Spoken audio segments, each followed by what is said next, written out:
महर्षि व्यास ने कलयुग को क्यों बताया है सर्वश्रेष्ठ। मित्रों, जैसे हम सभी जानते हैं कि हिंदू धर्म ग्रंथों में समय के काल खंड को 4 युगों अर्थात सतयुग, त्रेता युग, द्वापर युग और कलयुग में बांटा गया है, जिसमें कलयुग को मानव जाति के लिए सबसे श्रापित युग कहा गया है। लेकिन विष्णु पुराण में महर्षि व्यास जी ने बताया है कि कलयुग सभी युगों में सर्वश्रेष्ठ है और इसका वर्णन और कारण यह है कि इस युग बाकी युगों की उपेक्षा मनुष्य बड़ी ही सरलता से परमात्मा को प्राप्त कर लेता है। तो मित्रों, आइए जानते हैं कि व्यास जी के अनुसार कलयुग सभी युगों में श्रेष्ठ क्यों है। विष्णु पुराण के अष्टम अंश के अध्याय 2 में वर्णित कथा के अनुसार एक दिन महर्षि व्यास गंगा नदी में स्नान कर रहे थे। तभी कुछ ऋषिगण वहां पहुंचे और उन्होंने देखा कि व्यास जी नदी में डुबकी लगाकर ध्यान कर रहे हैं। तो वे लोग वहीं तट पर वृक्षों के तले बैठ गए। फिर कुछ समय बाद जब महर्षि व्यास ध्यान से उठकर खड़े हुए तो उन्होंने उन ऋषियों से कहा कि युगों में कलयुग मानवों में शूद्र और इंसानों में स्त्री श्रेष्ठ है। ऐसा कहकर उन्होंने फिर जल में गोता लगाया और फिर कुछ समय बाद उठकर कहा, शूद्र तुम ही श्रेष्ठ हो, तुम ही धन्य हो। यह कहकर वे महामुनि फिर जल में मग्न हो गए और फिर खड़े होकर बोले, स्त्रियां ही साधु है, वे ही धन्य है, इस लोक में उससे अधिक धन्य कोई भी नहीं है। यह सुनकर गंगा जी ने तट पर बैठे ऋषियों को बड़ा ही आश्चर्य हुआ। वे सभी आपस में बात करने लगे कि अब तक तो हमने सुना था कि युगों में कलयुग सबसे श्रापित युग है और जातियों में ब्राह्मण श्रेष्ठ है, जबकि इंसानों में पुरुषों को श्रेष्ठ माना जाता है। तो फिर व्यास जी ऐसा क्यों कहा? तब उनमें से एक ऋषि ने कहा कि इस प्रश्न का उत्तर केवल व्यास जी ही दे सकते हैं। फिर कुछ समय बाद जब व्यास जी स्नान करने के बाद नित्य कर्म से निवृत्त हो गए और उन्होंने मुनिजन उनके पास आए, तब सत्यव्रती नंदन व्यास जी ने उनसे पूछा, आप लोग कैसे आए हैं? तब मुनियों ने उनसे कहा, हम लोग आपसे एक संदेह पूछने के लिए आए हैं, किंतु इस समय उसे तो जाने दीजिए। एक और बात हमें बतलाइए भगवान, आपने जो स्नान करते समय कई बार कहा था कि कलयुग ही श्रेष्ठ है, शूद्र ही श्रेष्ठ है, स्त्रियां ही साधु हैं और धन्य है, सो ये क्या बात है? हम यह संपूर्ण विषय सुनना चाहते हैं।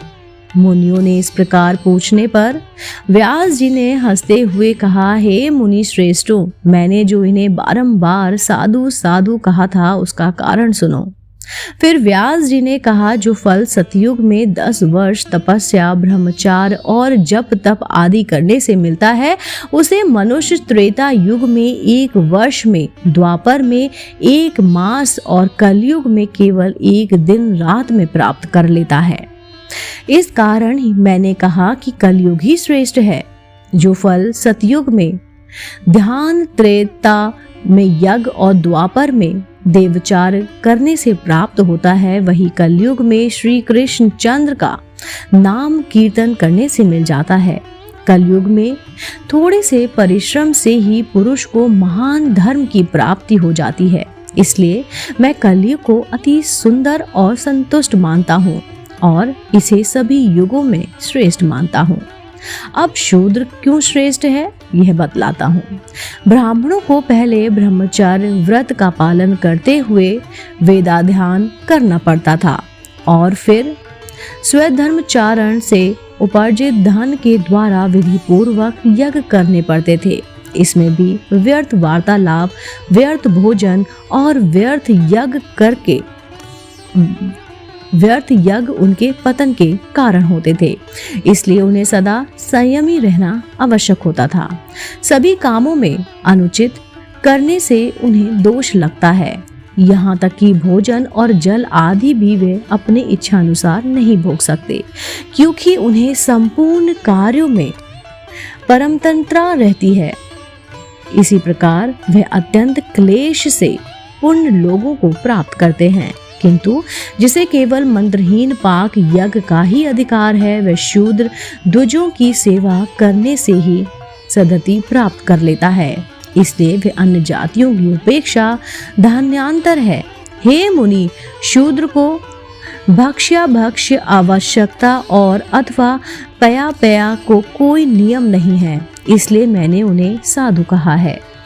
और अब स्त्रियों को किस लिए श्रेष्ठ कहा यह बतलाता हूँ। पुरुषों को अपना धर्म अनुकूल प्राप्त किए हुए धन से ही सर्वदा सुपाद को दान और विधि पूर्वक यज्ञ करना चाहिए।